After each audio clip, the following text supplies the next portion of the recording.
Hello and welcome to Tech Latest by Nikkei Asia, where we bring you the freshest updates from the technology sector in Asia. Every episode, one of our reporters from the region will be filling us in on the tech news on their radar, from semiconductors in China to space travel in Japan to startups in Indonesia. From Nikkei Asia's Tokyo headquarters, I'm Alice French.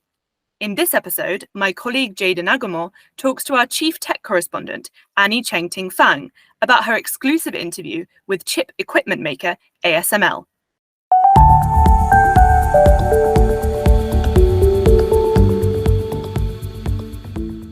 Hi, Annie. Thank you for joining the podcast today. Jada, thank you. I'm very glad to be here. So you recently interviewed Dutch chip equipment maker ASML. Can you tell us a little bit about the company? You mentioned in the story that it's the world's most valuable chip equipment maker. What do you mean by this?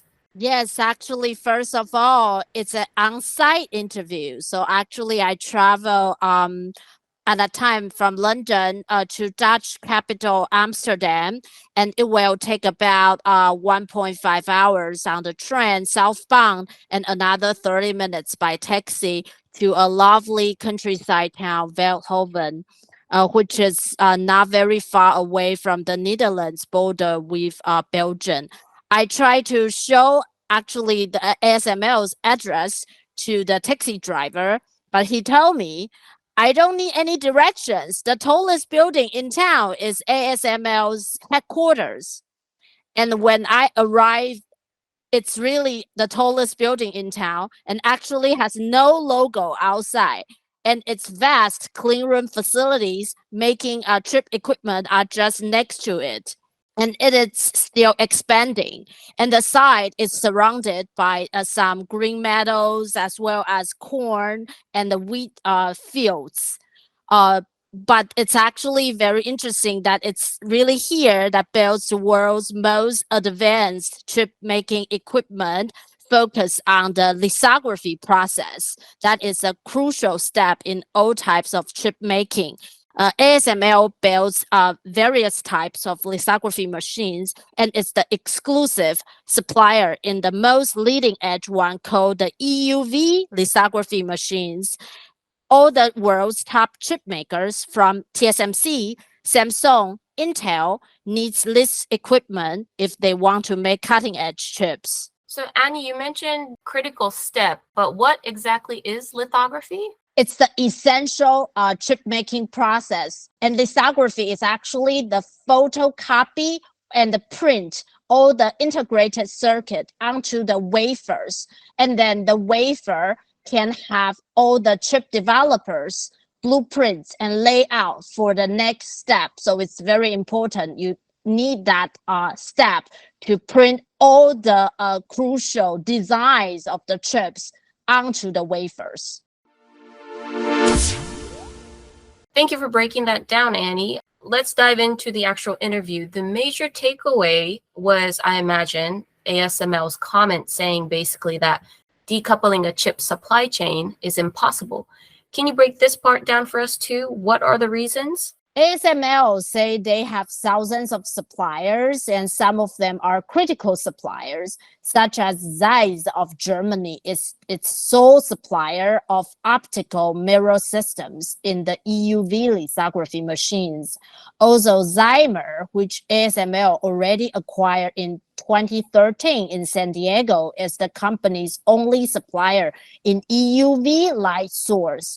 So ASML told Nikkei Asia that it always works with best global suppliers, and that is the secret to its success. As chip making becomes so complicated, the company's EVP and Chief Business Officer, Christophe Fouquet, say it's not likely to go back to the little dark corner and do everything alone in one country. That is not practical. He had this great quote that goes, "We do not believe in ASML that decoupling is possible. We believe this will be extremely difficult and extremely expensive." But decoupling is actually happening across the world amid the China-US tech war, right?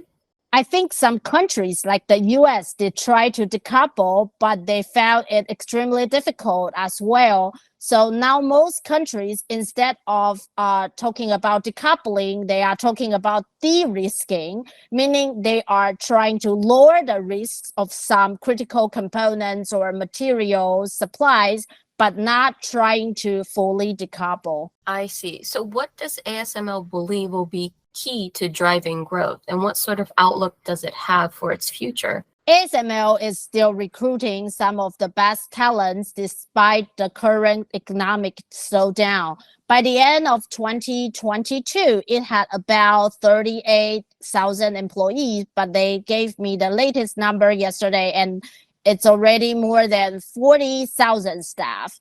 Because I think there are still a lot of expansions of chip plants going ahead in the US, Europe, Taiwan, Japan, and China, as all the countries still hope to bring back and onshore some of the vital semiconductor production. So they all need chip making equipment, no matter it's the leading edge one or the mature one. So ASML still had a net sales forecast to increase more than 25% for 2023.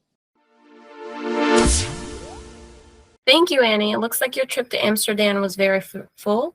Would you like to recommend any other stories to our listeners this week? Yes, sure.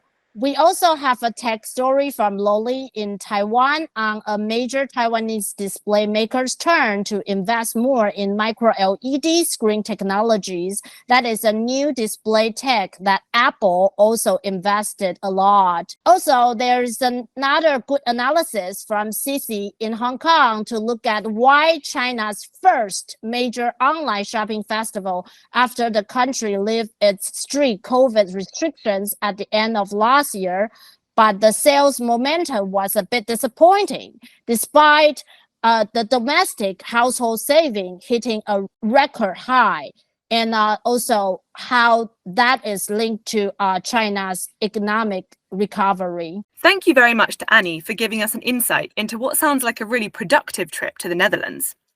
You can read more of her reporting, along with a host of other stories about Asia's tech industry, on Nikkei Asia's website, asia.nikkei.com. And if you like what you hear, why not subscribe to our weekly Tech Asia newsletter, which will be delivered to your inbox every Thursday. There's a link to sign up in the show notes. And check back in next time for more updates on the tech trends that matter.